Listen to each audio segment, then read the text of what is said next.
이게 이거 옳은 것인데 아닌데 라고 생각을 할 수 있는 거 아니겠습니까? 그래서 율법이 없으면 죄가 없다. 이것에 대한 답은 율법이 주어지기 전에, 오기 전에도 죄는 있었고 사망이 있었다라고 하는 것이죠.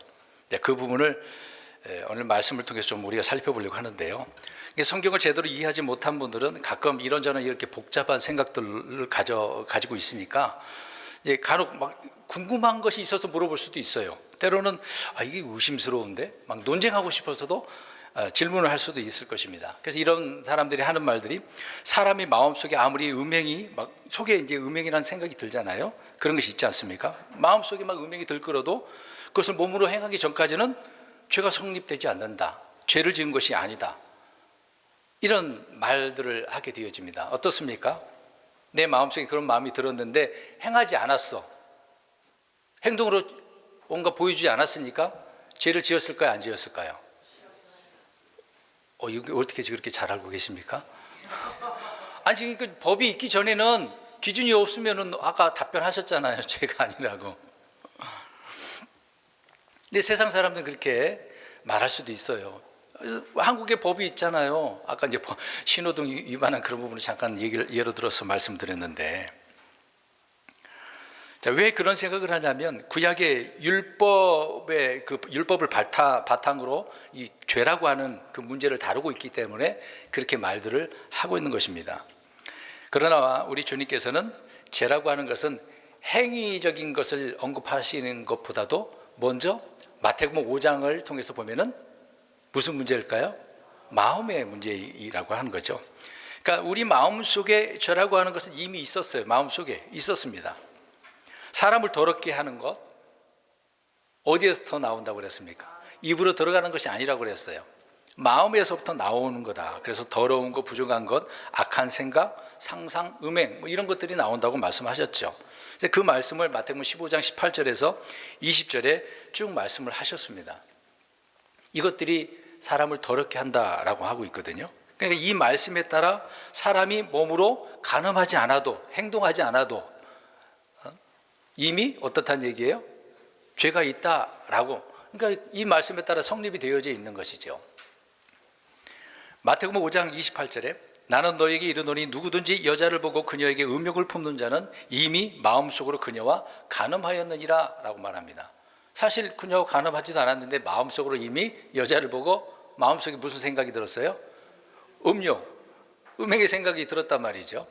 그래서 주님은 이미 뭐라고요? 간음했다, 죄를 지었다라고 말씀을 하고 있는 겁니다. 그러니까 간음할 수 있는 가능성이 있다라고 하는 것이나 아예 단정을 짓고 확정적으로 간음했다라고 이야기를 하고 있습니다.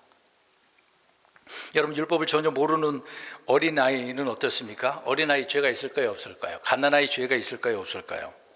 없어요. 그래서 지금 우리가 살펴봐야 되는 거죠. 지금 없다고 한 사람 나왔습니다. 다른 분 어떻습니까? 있을까요? 없을까요? 언제 있어요? 답이 오늘 모든 사람이 증인이라고 하니까 말씀하고 계시네요. 원죄까지도 나왔어요. 고범죄, 자범죄 막 나오길 수도 있겠네요. 네. 심지어 모태에 있는 아이도 성경은 죄가 있다라고 말씀을 하고 있습니다. 다 어린아이도 갓난아이도 태중에 있어도 죄인이라고 이야기하고 있습니다. 그런데 어떤 사람들은 아이들이 선악을 알기 전까지는 죄가 없다라고 말하는 분들이 있어요. 제가 이제 신학 장로교 때 신학 공부를 하는데 이제 신학교에서 여러 가지 과목을 배웁니다.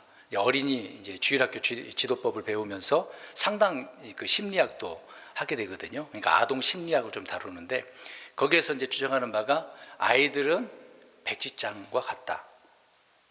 흰 백지 있죠? 아행이도 공부했을지도 몰라요.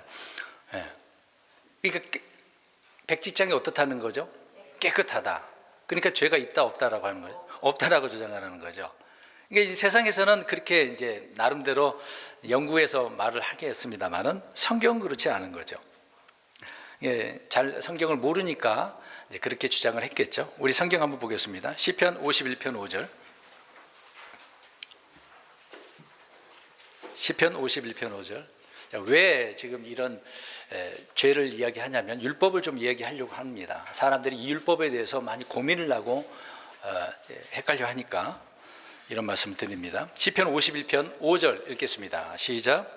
보소서 내가 불법 가운데서 형성되었으며 내 어머니가 죄 가운데서 나를 수태하였나이다. 수태, 임신한 거잖아요. 그럼 태중에 있었다는 얘기 아닙니까? 그러면 어머니도 죄인일 뿐더러 그 안에 있는 태아도 어떻다는 얘기죠? 죄가 있다. 불법 가운데 형성됐다라고 말씀을 하고 있습니다. 뭐 나는 그렇게 태어나고 싶지 않았는데 그렇게 죄인으로 태어나는 부분을 말씀을 하고 있네요. 그래서 창세기 6장 5절을 보면 하나님께서 사람의 사악함이 땅에서 크고 그가 마음으로 생각하여 상상하는 모든 것이 계속 악할 뿐임을 보시고, 하나님께서 보시니까 모든 사람들이 상상하는 거 다 마음속에서 이게 악하다라고 말합니다. 그래서 그것에 대한 말씀이 또 창세기 8장 21절에 제가 읽겠습니다. 이는 사람이 마음으로 상상하는 것이 어려서부터 악하기 때문이다 라고 말합니다. 그러니까 태중에서도 악하지만 태어나서 자라면서 어렸을 때부터도 계속해서 어떻다는 얘기예요? 악하다, 죄인이다 라고 말씀을 하고 있습니다. 그래서 사람은 죄를 지어서 죄인이 아니라 죄인이기 때문에 죄를 짓는 거다라는 결론을 우리가 지을 수가 있겠죠. 우리 사과나무를 한번 생각해 보셨으면 좋겠습니다. 이제 사과나무에서는 뭐가 열매가 나죠? 사과 열매를 맺는 거죠. 근데 사과 열매를 맺어서 사과나무일까요? 딱 열매를 보고서 와 이거 사과나무다라고 이렇게 판단하냐고요. 그 자체가 사과나무이기 때문에 사과 열매를 맺는 거죠. 근데 사과나무에서 배가 열리나요? 아니죠. 콩 심은 데 콩 나고 밭 심은 데 밭 난다고 하는 것처럼 그 종자에 따른 결과를 내는 거죠. 이 사과나무는 심은 지 6년째 수확을 한다라고 합니다. 지금은 좀 달라질 수도 있는 부분이 있는데 어찌됐든 이렇게 1년에서 5년째까지는 열매가 없다고 하더라고요. 그 이후로 가지치기도 잘해야 되고 여러 가지 이제 기술적인 면이 있겠죠. 그러니까 어떤 그런 부분이 있어서 그런 묘목이라 하더라도 그 나무는 여전히 어떤 나무예요? 사과나무죠. 그 날씨가 춥다고 기온이 맞지 않으면 열매를 맺지 못하는 경우도 있어요. 여전히 그래도 사과나무라는 얘기죠. 그 사과라고 하는 이 열매가 열리는 것은 그 나무가 사과나무이기 때문에 그렇다는 얘기입니다. 그런 것처럼 사람이 죄를 짓는 것은 그 사람이 어떤 사람이니까요? 죄인이니까. 이런 원리를 우리가 알아야 되는 거죠. 우리는 여전히 죄인이에요. 구원받은 사람이고 주님을 통해서 의로운 자지만 아직 육신이 해결받지 못했기 때문에 늘 죄인의 모습을 갖고 있는 거죠. 성경에서 이제 확실한 증거의 말씀이 죄를 지으면 죄의 삭은 뭐라고 그랬습니까? 사망. 그러니까 증거는 이제 사망이라고 하는 열매가 있는 거죠. 모태에 있는 아이가 죽는 것은 그 아이가 죄인이기 때문에. 그리고 우리 전도할 때 전도지에다 써놨잖아요. 죽음에는 순서가 없습니다 라고 하면서 사람은 언제 죽는가, 이런 죽음에서 어떻게 내가 자유를 얻는가, 이제 그런 내용을 이제 전도지에다가 제가 정리를 해서 그것만, 뭐 다른 말 많이 있을 수도 있겠는데 구원받는 그 과정은 가장 적당하다라고 생각해서 그것만 외치고 있습니다. 죄인이기 때문에 그렇다는 얘기죠. 태어날 때 영아 유아가 죽잖아요. 왜 죽어요? 근데 그럼 또 질문 드리겠습니다. 아직 태어나서 뭐 법도 모르는데 그렇게 죽었는데 우리가 어떻게 죄인이라고 할 수가 있겠죠? 아까 답을 줬잖아요. 대중에 있을 때부터 자라나면서도 다 죄인이기 때문에 그렇다고 말씀드렸습니다. 노인이 죽는 것도 왜 죽습니까? 정말요? 나이 들어서, 늙어서, 병들어서 몸이 허약해져서 죽는 거 아닙니까? 왜 죽어요? 네. 사람들은 나이 들면 여러 가지 이제 고장이 나니까 이제 육신이 있을 대로 다 써서 그렇게 됐다라는 그런 말로 표현하잖아요. 근데 우리는 성경적인 입장에서 죄인이기 때문에 어느 누구나 다 마찬가지입니다. 성경은 왜 그렇게 말씀하고 있는지를 알아야 되는 거예요. 그걸 설명하려고 이런 이야기를 하고 있는 겁니다. 때로 성도 중에 이제 이런 법적인 용어가 있어요. 죄형 법정주의라고 하는 것이 있거든요. 이런 부분에 입각해서 법이 없으면 죄가 없다, 이제 그렇게 주장하는 분들도 있어요. 이제 교회 안에서 예수님 믿고 구원받았는데 그렇게 구원받은 사람도 그런 생각을 할 수 있다는 얘기죠. 그럼 법이 없으면 죄가 없지 않겠는가? 그런 고민을 할 수도 있습니다. 질문을 할 수가 있어요. 그러니까 세상의 형법의 기본이 이 죄형 법정주의거든요. 그래서 아까 헌법 얘기를 말씀드렸던 겁니다. 헌법이 없으면은 죄인이에요, 죄인이 아니에요? 헷갈립니까 이제요? 아니 우리나라 한국법이 없으면, 헌법이 없으면 이 땅에서는 죄인이 아니죠.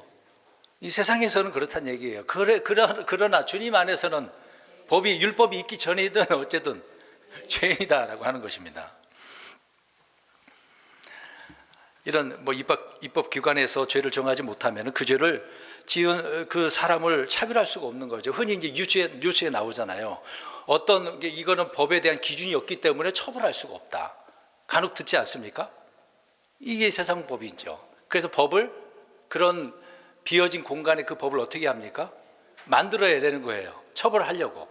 그래서 입법기관이 있는데 그런 법을 제대로 세워야 되는 제대로 안 되는 좀 악한 법을 세우는 경우도 많죠. 사람들이 우르르 몰려서 이거 법 이렇게 해야 된다라고 해서 만들어버리는 법들 굉장히 많습니다. 좀 위험한 부분이 많이 있죠. 그래서 이런 죄형 법정주의, 그러니까 범죄와 그 형벌은 법이 정한 바에 따라서 결정해야 된다라고 하는 그런 원칙적인 생각을 하는 분들이 많이 있습니다. 우리는 그런 생각하지 말자고요. 그냥 대한민국의 사람으로 사는 것은 살지만 우리는 대한민국의 그런 사람이기도 하지만은 또 어떤 사람들이에요? 하나님의 자녀들 아닙니까? 하나님의 자녀들은 어떤 법으로 살아가야 돼요? 하나님의 법이죠.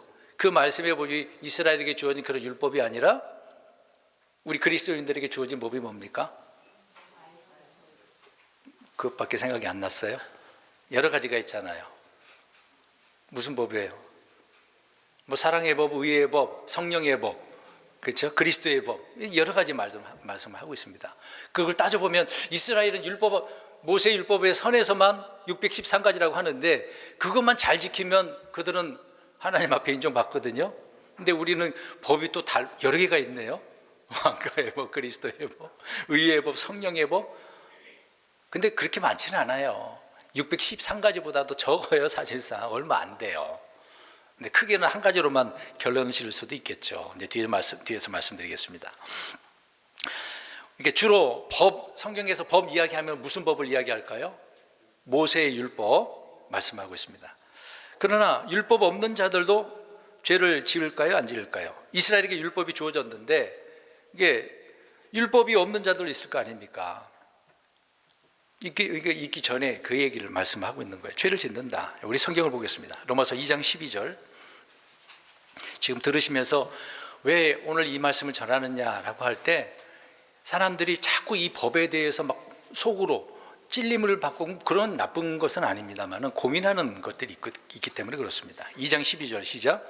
율법 밖에서 죄를 지은 자들은 또한 다 율법 밖에서 멸망하고 율법 안에서 죄를 지은 자들은 다 율법으로 심판을 받으리니. 네. 자, 여기서 보니까 율법 밖에서 죄를 지은 자들이라고 나오네요. 근데 영어로는 without law라고 되어져 있거든요. without이라고 하는 것은 뭐뭐 없이는이에요. 율법 없이는, 한국말로는 밖에서라고 표현한 거잖아요.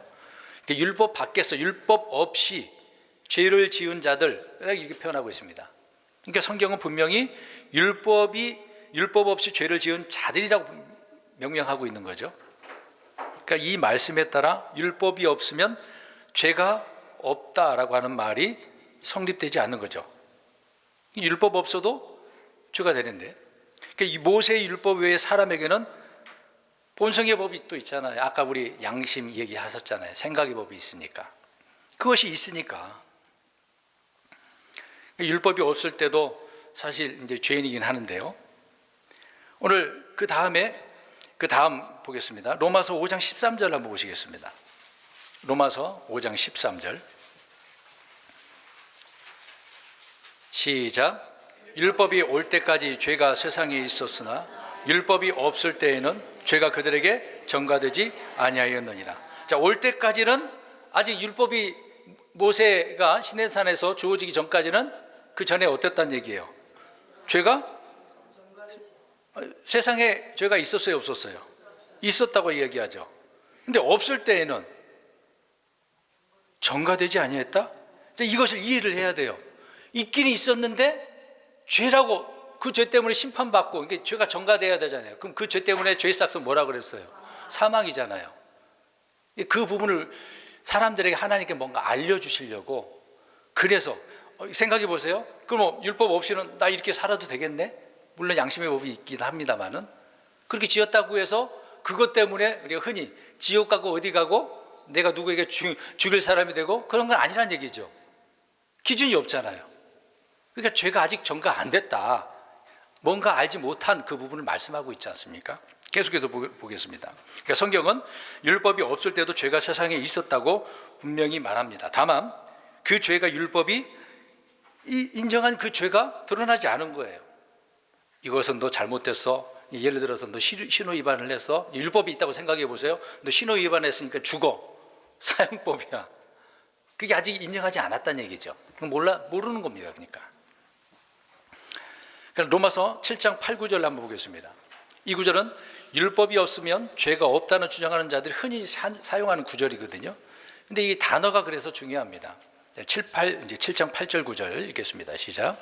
그러나 죄가 명령을 통해 기회를 틈타 내 안에서 온갖 종류의 욕정을 이루었나니 이런 율법이 없으면 죄가 죽었기 때문이라. 전에 율법이 없었을 때에는 내가 살아 있었으나 명령이 오매 죄가 살아나고 나는 죽었도다. 이 8절 끝부분에 보면은 율법이 없으면 어떻게 됐다고 그랬어요? 이게 무슨 의미죠? 율법이 없는데 죄가 죽었어? 좀 이 단어만 보면 무슨 말인지 이해를 못해요. 근데 이 부분에 대한 설명을 그 다음 9절을 통해서 알 수가 있습니다. 율법이 없었을 때는 내가 살아 있었는데 명령이 주어졌어요. 율법이 왔어요. 없었는데 몰랐는데 명령이 왔고 보니까 그 명령대로 내 안에 내가 죄가 있었구나. 살아 있었네. 그러니까 나는 죽었다. 죄의 삭은 사망이다 라고 말하고 있습니다. 좀 복잡하죠. 세상 법은 간단한데 성경은 왜 이렇게 말씀하고 있는지 의미를 알아야 돼요. 이 내용을 이해를 못하면 늘 막 이 죄 문제 때문에, 율법 때문에 고민을 한단 말입니다. 오늘 우리 성도님들에게 자유를 드리려고 좀 말씀드리고 있는 거예요. 해방시키려고. 그러니까 이렇게 이 8절 끝부분을 가지고 주장하는 사람들이 있어요. 그러니까 율법이 없으면 죄가 죽었기 때문이라고 말을 하고 있는데 이거를 고치고 있는 거죠. 뭐라고 말을 하고 있는 거예요? 율법이 없으니까 아까 헌법이 없을 때는 죄가 있다는 얘기 없다니. 그래요. 율법이 주어지기 전에는 죄가 없다. 그러면은 이제 아직 우리가 예수 그리스도를 안 믿는다고 생각해 보세요. 안 믿는 사람들이 죄가 없다라고 말한다면 그들은 지옥 갈까요? 안 갈까요? 안 가네요? 안 가잖아요. 이런 부분을 우리가 잘 이해를 해야 됩니다. 그러니까 이걸 제대로 이해를 못하니까 자꾸 변개를 하는 거죠. 죄가 없다라고 한 게 아니라 죄가 뭐라고 그랬어요? 죽었다라고 하잖아요. 이 의미를 알아야 되는 거 아니겠습니까? 그러니까 율법이 없으면 죄가 없는 것이 아니라 죽었다. 죄가 죽었다. 그러니까 죄가 마음속에서 죄책감이라든지 양심의 가책이라든지 이 어떤 심판에 대한 그런 두려움을 유발하지 않는 거죠. 난 모르는 거 없잖아요. 그러니까 그런 것이 없는 거죠. 죄가 죽었다라고 하는 것은 죄의 활동이, 죄의 열매를 맺지 못한다라고 하는 그런 의미로 지금 말씀하고 있는 거예요. 로마서가 그래서 좀 어렵습니다. 사도 바울은 법에 대해서 많이 알고 있기 때문에 실제적인 그 당시에는 로마법도 있었잖아요. 이해를 하는 사람이 이렇게 설명을 해놓은 부분입니다. 그리스도인들도 법에 대해서 조금 이해를 할 필요가 있는 거죠. 그러니까 죄가 죽었다라고 하는 것은 아직 죄책감이 없는 거예요. 어떤 활동이 일어나지 않은 그런 의미를 설명하고 있는 거죠. 죄를 죄로 알지 못할 때는 사람들은 죄책감을 그래서 느끼지 못하는 거죠. 이것은 죄인임에도 죄를 알지 못하는 사람, 또 율법을 알지 못하는 그런 무지에 대한 그런 말을 하고 있는 거죠. 그것이 죄가 없다, 죄가 아니다 라고 하는 말은 아니다 라고 하는 것입니다. 그러니까 이런 구절을 8절에 있는 말씀을 오해를 하면 안 되는 거죠. 많은 사람들이 오해를 해가지고 자기 나름대로 판단을 하는 경우가 많습니다. 우리 이슬람, 이렇게 무슬림들 한번 생각해 보겠습니다. 그들은 결혼에 대해서 아내를 어떻게 얻습니까? 하나만 얻나요? 일부 다처제죠. 남편은 하나인데 아내는 여러 명이 있어요. 와, 참 대단한 나라 같아, 이슬람에는. 한국에서는 어떻습니까? 일처제죠. 대신 이제 과거에는 첩을 두는 경우가 있었죠. 근데 첩은 호적이 올라갑니까? 올라가지 않죠. 올라가려면은 첩부인을 이혼하든가 해야 되는 부분도 있겠죠. 죽든가 그렇게 해야 되는 것입니다. 여자분들이 얼마나 불쌍하겠어요. 이 이슬람권에서는요. 굉장히 어렵죠. 이슬람은 돼지고기 먹습니까? 안 먹습니까? 안 먹죠. 할랄 그 식품 깨끗해야 되는 거 아닙니까? 우리 그리스도인들은 돼지고기 먹어요, 안 먹어요? 안 드세요? 안 좋아하면 안 먹을 수도 있어요. 근데 먹는다고 해서 죄가 됩니까, 안 됩니까? 안 되는 거죠.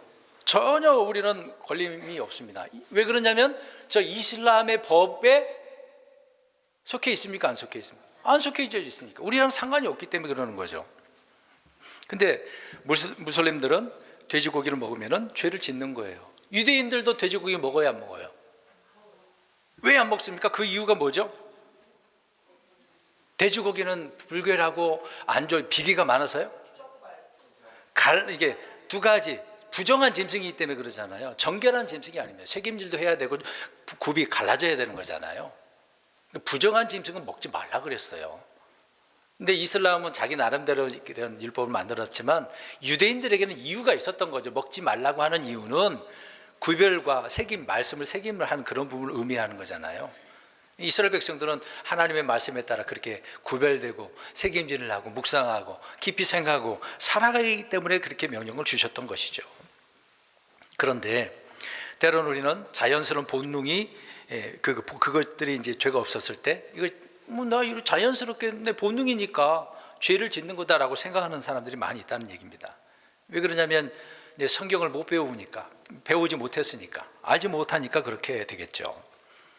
그러나 이제 성경이 이제 우리가 이제 구원받고 읽게 되어지면 어떻습니까? 이거 읽을 때, 이게 죄였구나. 이 죄를 지으면은 죽는 거구나. 이것이 이제 살아나게 되어지는 거죠. 살아나서 고민해요, 안 해요? 하죠. 이거 어떻게 하죠? 이거 고민이 되는 거죠. 그래서 어떤 일을 할 때마다 이 죄 때문에 나 죽는 게 아닌가. 과거에 어떻습니까? 불안해하지 않았나요? 어떤 죄를 지을 때마다 예수님 믿고 구원받았다고 하는데 여전히 내 육신이 잘못을 행해요. 그럴 때마다 고민해요, 안 해요? 하죠. 물론 회개하는 마음은 있죠. 내가 또 잘못했구나. 이제 그 이유는 왜 그럴까요? 왜 그런 생각을 할까요? 말씀에 그 기준을 우리가 성경 읽고서 하나님이 그거 잘못된 거야 말씀하셨기 때문에 양심뿐만 아니라 말씀을 통해서 내가 깨달으니까 이거 이러면 안 되는 거구나 그러겠지만 이제 그것 모르는 분들이 있을 거 아닙니까? 그럴 때마다 그냥 자연스러운 거 아니야? 아무렇지도 않게 생각하는 분들이 얼마나 많겠습니까? 그래서 율법은 죄를 알려주고 있다. 이 죄의 권능을 말해주고 있는 거예요. 죄가 이런 거다라고 말씀하고 있는 거죠. 지금도 많은 사람은 예수님을 믿지 않은 것이 죄인 줄을 모르는 거죠. 불신자들 다 그러는 거예요. 나 죄 없어. 나 죄 안 졌는데 내가 왜 지을까? 라는 말을 하잖아요. 왜 그러는 겁니까? 나는 여전히 죄인이 아니라, 금방 이해를 못 하셔서, 죄인이 아니라 죄를 안 졌으니까 어떤 사람이에요? 깨끗한 사람, 의인이라고 생각하고 있는 거죠. 본인 스스로. 근데 보세요. 그러면 율법이 주어져 있으니까 죄를 만드는 걸까요? 율법은 죄를 만드는 것이 아니라 본래 죄였던 것을 그게 뭐다라고? 죄라고 알려주는 거예요. 율법은 그거예요. 그러니까 하나님께서 이스라엘 백성들에게 율법을 주신 이유가 그거예요. 너희들 죄인이야. 알려주시기 위해서. 근데 주시기 전까지는 그들은 모르는 거잖아요. 이 세상 사람들은 나름대로 이렇게 살 수도 있겠습니다만은 특별히 이스라엘 백성들에게는 뭔가 알려주시려고 하는 거죠. 그러니까 알려줄 뿐만 아니라 그 죄가 내 안에서 얼마나 넘치고 있는지 막 괴롭죠. 그렇게 하니까 사람은 태어나면서부터 악합니다. 죄의 본성을 타고 그렇게 태어나기 때문에. 그래서 하나님께서 우리를 모태에서부터 지으셨기 때문에 태어날 때는 선하다 말할 수 없는 거죠. 늘 악하다고 말하고 있는 겁니다. 성성설이 아니라 성악설이 되는 거죠. 성경을 보겠습니다. 시편 95편 6절, 95편 6절입니다.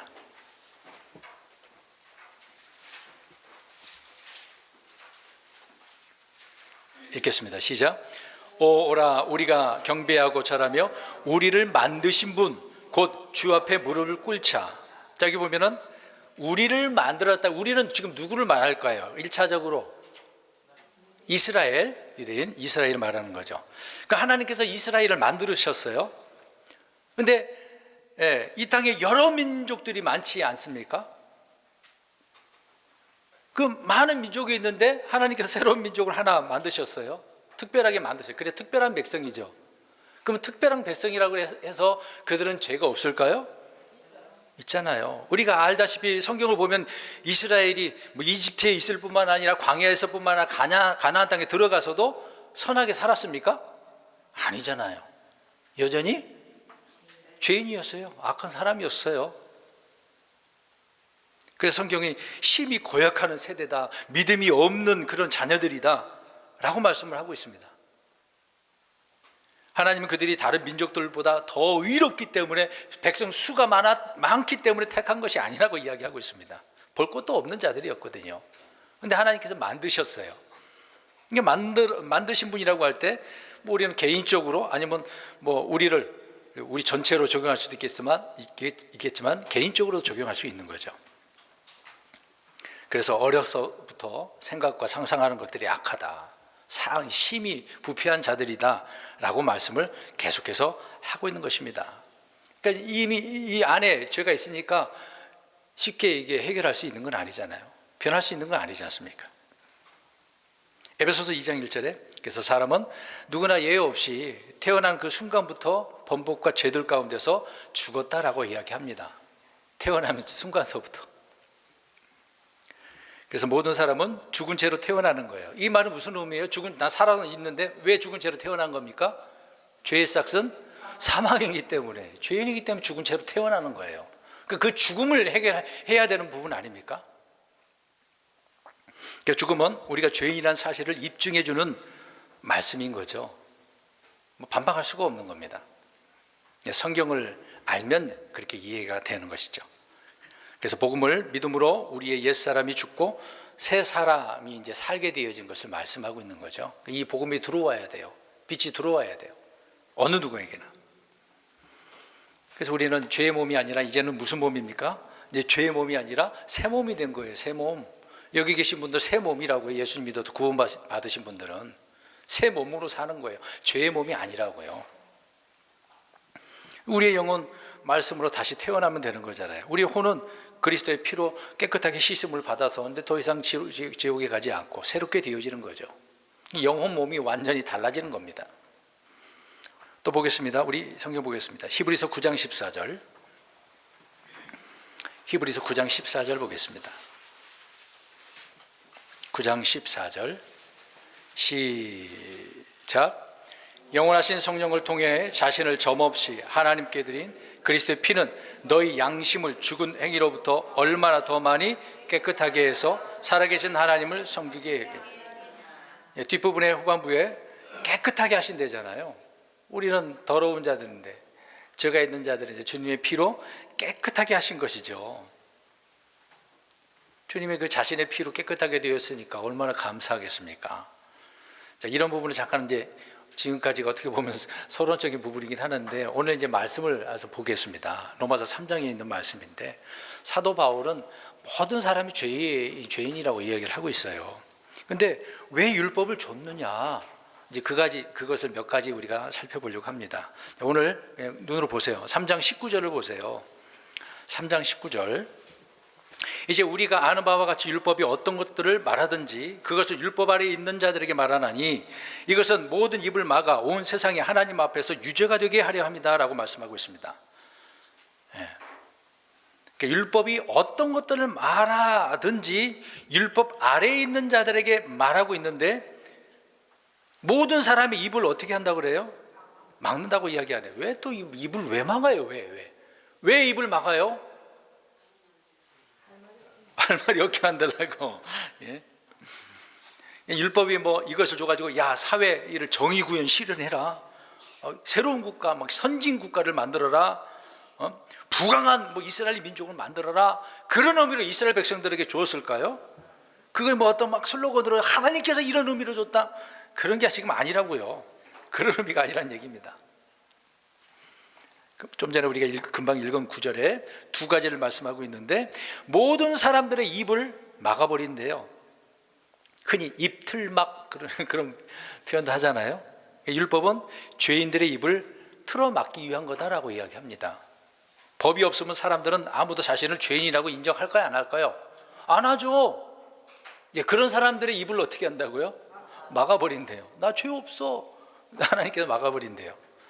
모두 자신은 의롭고 경건하고 선하고 거룩한 줄 알기 때문에 스스로가 그렇게 생각하는 거죠.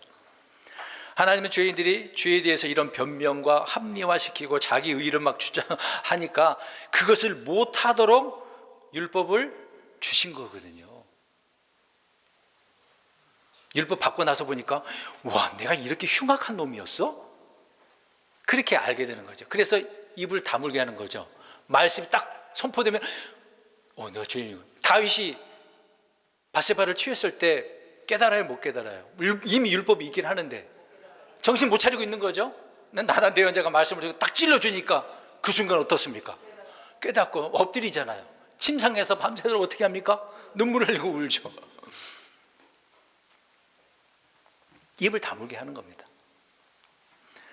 율법이 없으면 사람들은 자기가 스스로 기준이 되기 때문에 그래요. 법이 돼요. 자기가 법이 되는 거죠. 어떻게 보면 만물의 척도라고 스스로가 생각하는 경우가 더 많잖아요. 흔히 이제 우리가 깡패들 얘기하는 이 주먹이 뭐라고 그래요? 법이라고 힘이라고 표현하죠. 어떤 의와 불의, 뭐 선과 악, 죄와 불법 등에 대해서 모든 기준을 다 마음대로 정해버리기 때문에 그렇다는 얘기입니다. 죄인들은 양심의 외침을 무시하고 있는 거죠. 양심이 야 그거 안 돼. 우리 그리스도인들은 성령님께서 또 우리 생각나게 해주시잖아. 너 그러면 안 돼. 정신 차려. 이건 옳지 못하는 거야. 말씀을 너 제대로 배웠어? 너 이거 전에 말씀 들었잖아. 읽었잖아. 깨닫게 생각나게 해주시잖아요. 이제 그런 것들을 무시해버리는 거죠. 본성이 가르치는 것도 외면해버리는 경우도 많습니다. 특히 종교인들은 저마다 자신들의 교리를 바탕으로 종교적인 그런 기준을 제시하고 있는 거죠. 그래서 몇 주 전서부터 계속 이런 부분을 말씀을 드렸던 겁니다. 그래서 철학자들은 어떤 기준을 가질까요? 그 단어 그 자체로 철학의 기준이 있겠죠. 그런 것들을 어떤 의미로 이제 도덕적인 기준을 선포를 하겠죠. 민족마다 가치 기준이 다르고 집단마다 표준이 다른 겁니다. 저 미국 법이 우리나라에 적용될 수 있습니까? 아니죠. 전혀 다르니까. 우리는 한국 내에 한국법이 있는 거죠. 예전에 이제 어떤 기준이 뭐 센티미터, 미터법이 있잖아요. 그것이 있기 전에는 지역마다 도량형이 다 달라요. 우리 과거에는 어떤 기준이 있잖아요. 돼? 말? 정확히 모르겠네요. 기준이 얼마나 되는지 모르겠습니다만은 과거에 그러는 거죠. 어떤 추에 달아놓고. 이제 그런 것이 있기 전에는 다 달랐단 말입니다. 나라마다 이렇게 다르듯이 사람들은 모두 다 자기 생각을 기준으로 삼아버리고 있는 거죠. 그럼 여기 계신 분들 다 생각이 똑같을까요? 나름대로 성경 법이 있긴 합니다만은 본인들의 생각하는 기준이 있어요, 없어요? 다 있잖아요. 그래서 내가 볼 때는 저분은 왜 저래? 왜 이렇게 하고 오셨을까? 머리 모양은 왜 저렇고 얼굴은 왜 그렇고? 자기 생각 기준이 있으니까 그런 말을 하는 거잖아요. 별 의미도 없는 건데. 이렇게 오든 저렇게 오든 큰 의미는 없잖아요. 물론 보이는 것에 따라 말할 수는 있는 부분이지만, 그러니까 이 마음속으로 생각하는 이유는 내가 이 기준이 있기 때문에 그렇다는 얘기죠. 임으로 가치 기준으로 삼아버리기 때문에 그렇다는 얘기입니다.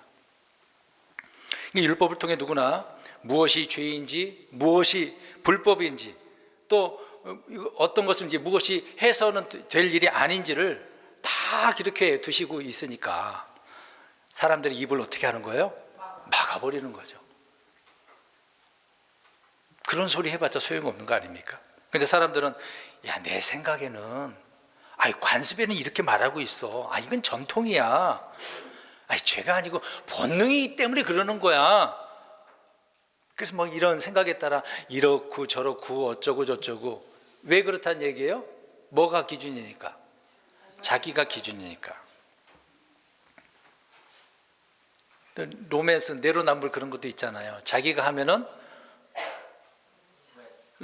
남이 하면은 불륜이고.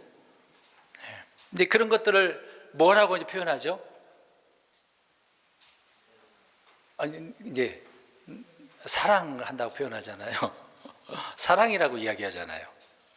근데 이런 것들을 하나님은 뭐라고 이야기합니까? 죄. 음행이고 간음이고 죄라고 말을 하고 있다는 얘기입니다. 그래서 오늘 사람들이 그런 말을 하지 못하도록 막아버린다라고 우리가 읽었던 것입니다. 그 다음에 19절 그 후반부에 말하고 있는데 온 세상이 뭐가 되게 하려고? 유죄. 그러니까 개인뿐만 아니라 모든 이 세상의 모든 사람들에게. 그래서 오늘 표제에 그렇게 되어져 있는 거죠. 유죄가 되게 하려고. 법이 없는 곳에서는 죄를 정할 수 없겠죠. 계속해서 말씀드린 부분이지만 하나님의 율법을 통해서 그래서 모든 사람을 하나님 앞에서 유죄가 된다, 죄인이다라고 하기 위해서 그렇게 율법을 주셨다라고 이야기하고 있는 겁니다. 그러니까 잘 생각해 보세요. 우리가 율법을 무시하면 안 돼요. 적절하게 바울이 사용하라고 하고 있는데 이 율법을 주신 목적은 너가 죄인이야, 너 유죄야 말씀하고 있는 건데 왜 우리는 이것을 무시합니까? 예수님 믿고 구원받아서 더 이상 죄가 없으니까 막 살아도 돼요? 해도 되고 안 해도 되고 내 마음대로 그렇게 기준을 세우면 돼요, 안 돼요?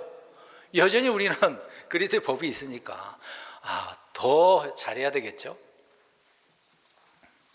우리 한국에 간통죄가 없어졌어요. 없어졌으니까 이제 사랑이라고 하는 로맨스라고 하는 그런 부분이 있지 않겠습니까? 그러면 이제 그런 이 행위를 할 때마다 그 사람은 죄인이에요, 아니에요? 한국에 간통법이 없으니까 죄인이 아니에요? 아니잖아요. 한국에 대해서는 그 법이 없으니까 그런 거란 말입니다. 자, 희한하죠? 그래서 법을 참 잘 만들어야 되는 부분인데 있는 것도 없애버립니다. 지금 세상이 악해서 그러겠죠? 세상의 법은 이렇게 어떤 합법, 범법, 유죄와 무죄의 기준이 세상에 따라 달라지고 환경에 따라 달라지고 사람들이 다 때로 몰려오면은 법을 어떻게 합니까? 바꿔버리죠. 없애버리기도 하고 때로는 또 만들어버리기도 하고. 그러니까 세상의 법은 변해요, 안 변해요? 늘 변해요. 그럼 하나님의 법은 어떨까요? 안 변해요. 바뀌거나 없애버리거나 변개가 되지 않습니다. 세월이 가도 늘 확고부동하게 그 말씀이죠. 그래서 하나님 말씀은 영원토록 있어야 없어요? 영원토록 있는 말씀이라고 하고 있습니다. 주님께서 율법을 주심으로 말미암아서 온 세상이 하나님 앞에서 이렇게 유죄가 되게 하기 위해서 이걸 깨달아야 되는 거예요. 그 법을 우리가 있어도 되고 없어도 되는 그런 법이라고 생각하면 안 됩니다. 자, 그렇다면 대한민국에 있는 헌법도 중요해요, 안 중요해요? 중요하죠.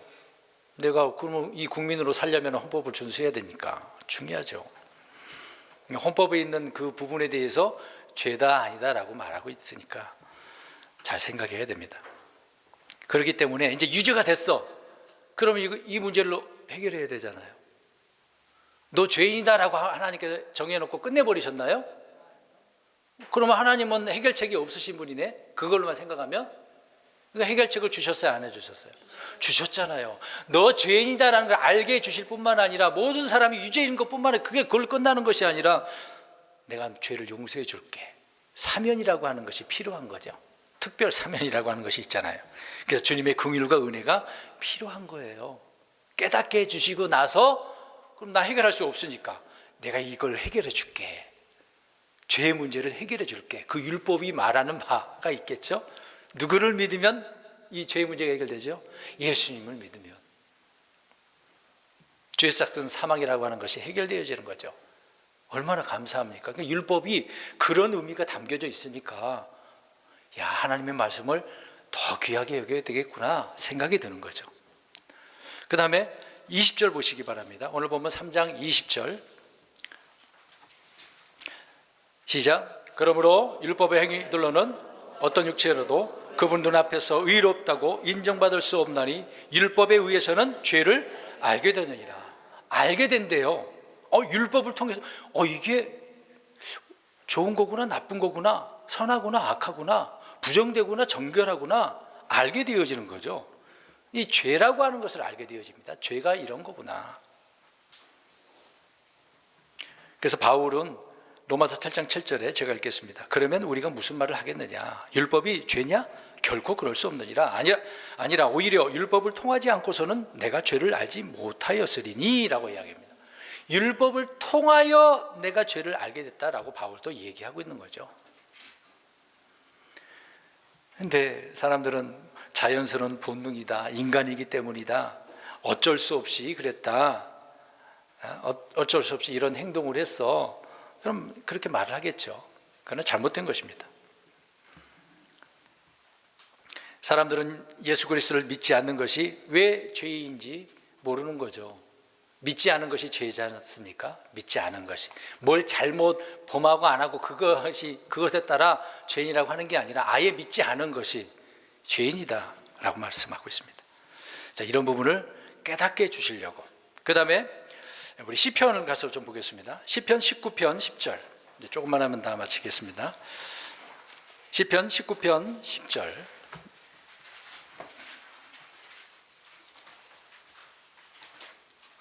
(19편) 10절 시작.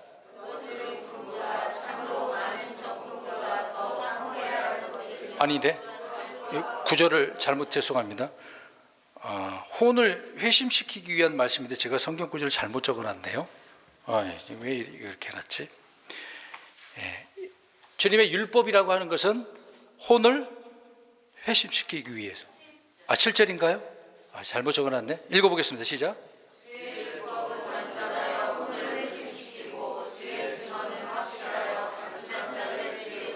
아멘. 제가 7절인데 10절을 적어놨네요. 네, 회심시키기 위해서. 율법을 통해서 내가 회개해야 된다라는 마음을 갖는 거죠. 주님 죄송합니다. 잘못했습니다. 오늘도 내가 넘어졌습니다. 실패를 했습니다. 시편 1편에는 율법을 주야로 묵상하고 즐거워할 때 그 혼은 순수하게 되고 회심하게 되어지는 건 아니겠습니까? 그러니까 율법은 그런 능력이 있는 거예요. 세상의 법과 달리 깨닫게 해주고 내가 회개까지 되어지니까 정말 감사한 일이 아닙니까? 우리 요시야 왕을 한번 생각해 보세요. 8살 때 왕이 됐어요. 통치 시작을 했어요. 근데 그러다가 통치 제18년에 그러니까 26이 되어진 거죠. 26살 때에 hilki야가 성전 정리하다가 수리하다가 발견했어요. 율법을. 읽다가 끝부분에 이 죄에 대한 부분을 말씀하고 있거든요. 그러니까 그것을 듣고서 요시야가 어떻게 했을까요? 옷을 찢고 깨닫게 되고 내가 죄인이구나, 우리가 잘못했구나. 그래서 개혁을 한 겁니다. 우리가 이런 죄인이었구나. 26살 때. 그러면 보겠습니다. 요시야도 율법을 알았을까요? 몰랐을까요? 몰랐던 거죠. 그럼 그 당시에 이스라엘 백성들이 누구를 섬기고 있었습니까? 하나님보다? 계속해서 우상들을 섬기고 있었겠죠. 산당들을 지어놓고 거기에다가 분향을 하고. 회심시켜줘서 말씀을 따르고자 하는 결단과 또 자신을 낮추게 되어져서 말씀대로 살게 되어지는 거죠. 이 요시야 왕이 그런 부분이 아닙니까? 참된 회심이라고 하는 것은 말씀을 통해서 내가 나의 죄를 발견하게 되어지고 사실을 돌이킬 수 있는 것이죠. 그래서 우리는 꾸준히 말씀을 읽고 묵상하고 깨달아야 되는 겁니다. 5번째로 디모데전서 1장 5절을 읽겠습니다. 디모데전서 1장 5절. 디모데전서 1장 5절.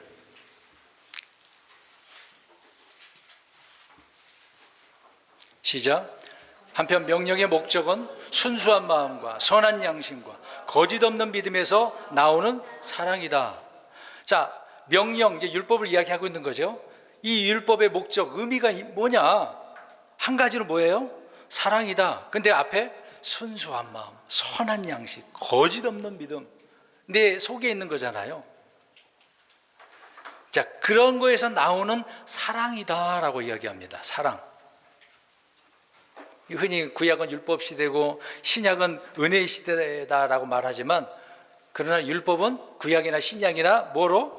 사랑으로. 사랑은 그 목적을 이야기하고 있는 거죠. 그게 하나님을 위로 사랑하고 이웃을 아래로는 내 이웃을 내 몸과 같이 사랑하는 거. 다 사랑 아닙니까? 그것이 선지자, 대언자의 강령이라고 말씀을 하고 있는 겁니다. 그래서 로마서 13장 10절에 사랑은 자기 이웃에게 해를 끼치지 아니하나니 그러므로 사랑은 율법의 완성이니라. 그러면 율법의 완성이라고 했으니까 뭐만 잘하면 되겠어요? 사랑을 잘해야 되겠죠. 하나님은 긍휼도 많으시고 동정심도 있으시는 분이에요. 그냥 너 죄이다 해놓고도 지옥 간다 죽어라 그렇게만 하는 게 아니라 사랑이라고 하는 것을 주시고자, 알게 하고자. 그러니까 율법은 우리를 사랑해서 주신 거다라고 하는 말씀이 있거든요. 근데 이스라엘 백성들은 그 사랑을 어떻게 여기는 거예요? 막 그게 구속돼 가지고 무섭고 괴롭고 이해를 못하는 거죠. 꼭 이것이 무겁게 이걸 해야 돼. 아, 이번에 또 장막절 지키러 가야 돼. 유월절 지키러 가야 돼. 뭐 오순절, 아, 이거 힘든데. 이제 그거 획기적인만 생각했겠죠. 그러나 하나님은 그 율법 안에서 뭘 말씀해주고 있는 거예요? 사랑. 내가 얼마나 너희를 사랑하는 줄 아냐? 율법의 말씀들이 그런 의미가 담겨져 있는데 우리는 법 그러니까 무서운 것만 생각을 해요. 지켜야 되는가? 안 지키면 어떻게 두려워? 이거 어떻게 해야 돼? 막 뭐 할 때마다 죄를 지으면 나 이제 또 어떻게 하지? 또 이거 구원을 잃어버리는 거 아니야? 여러 가지 생각을 하게 되는 거죠. 말씀을 잘 이해를 못하면 그렇게 되는 겁니다. 마지막으로 갈라디아서 3장 24절 보겠습니다. 갈라디아서 3장 24절. 이 율법이 얼마나 중요한지를 말씀해 주고 있는 거죠. 3장 24절 시작. 그러므로 율법은 우리를 그리스도께로 인도하는 감독교사였으니 이것은 우리가 믿음으로 의롭다고 인정받게 하려 함이라. 아멘. 율법은 누구에게로 인도해 준대요? 그리스도께로. 다가올 그림자라고 말하면서 그리스도께로 인도하는 훈육선생이다라고 말하고 있는 것입니다. 예수님은 율법의 증거를 가지고 계신 분이시고 완성하시고 성취하시는 그런 부분이 아닙니까? 그래서 사도 바울은 로마서 10장 4절에 율법의 끝마침이 되시느니라 라고 이야기합니다. 예수님처럼 법을 잘 지키신 분이 어디 있겠어요? 끝마치셨어요. 끝마치셨어. 의가 되시기 위해서 모든 자에게 그렇게 의가 되시기 위해서 끝마치셨다. 그러면은 그런 예수님께로 우리를 인도해 주고 있으니까 우리도 어떻게 해야 돼요? 이 율법의 끝마칠 때까지 이렇게 살아가야 되는 거죠. 법을 우습게 생각하지 말고 고민할 필요도 없는 겁니다. 결론적으로 정리를 한다면 율법이 없으면 죄가 없다. 사람들은 자기 나름대로만 자기 기준으로 생각하면 여러 가지 생각을 할 수 있는데 죄가 없는 게 아니라 죄가 죽은 거에 활동하지 못해서 모르고 있는 거죠. 죄는 있습니다. 단지 법으로 정해지지 않아서 드러나지 않아서 알게 해줬는데 그런 것이 기준이 없으니까 여러 가지 마음속에 생각을 하고 있는 거죠. 태중에서부터 어린아이 때서부터 죄인은 죄인이다. 이런 문제로 주님은 그래서 사람들에게 나는 죄인이 아니다라고 하니까 입을 어떻게 해버린다고요? 막아버리셔요. 막아버리는 겁니다. 그 다음에 온 세상이 모든 사람이 뭐가 되게 하려고? 유죄. 다 죄인이라고. 또 깨닫게 해주신다고. 회심시키기 위해서, 사랑을 알게 하시기 위해서, 그리스도께로 인도하기 위해서 이렇게 율법을 주셨다고 말씀하고 있으니까 율법을 우리는 우습게 생각해서는 안 되는 거죠. 그래서 우리는 법대로 살아가야 되는 것입니다. 결론은 그거예요. 그리스도의 법으로, 왕가의 법으로. 그러니까 한 가지로 표현한다면 뭐예요? 사랑의 법으로 살자고요. 그 사랑이 없으면 늘 자기 기준으로 왜 저래? 왜 그러는 거야? 왜 저 모양밖에 안 돼? 왜 저것밖에 안 돼? 내가 스스로 레벨을 정해놔. 그대로 그 기준에 따라 사람들을 이렇게 판단해서는 안 된다는 얘기예요. 그럼 연약한 사람, 부족한 사람이 있으면 어떻게 되겠습니까? 금방 이 마지막 말로 사랑은 허다한 죄를 돕잖아요. 우리는 주님의 법이 얼마나 소중한가를 알아가야 되는 것이죠.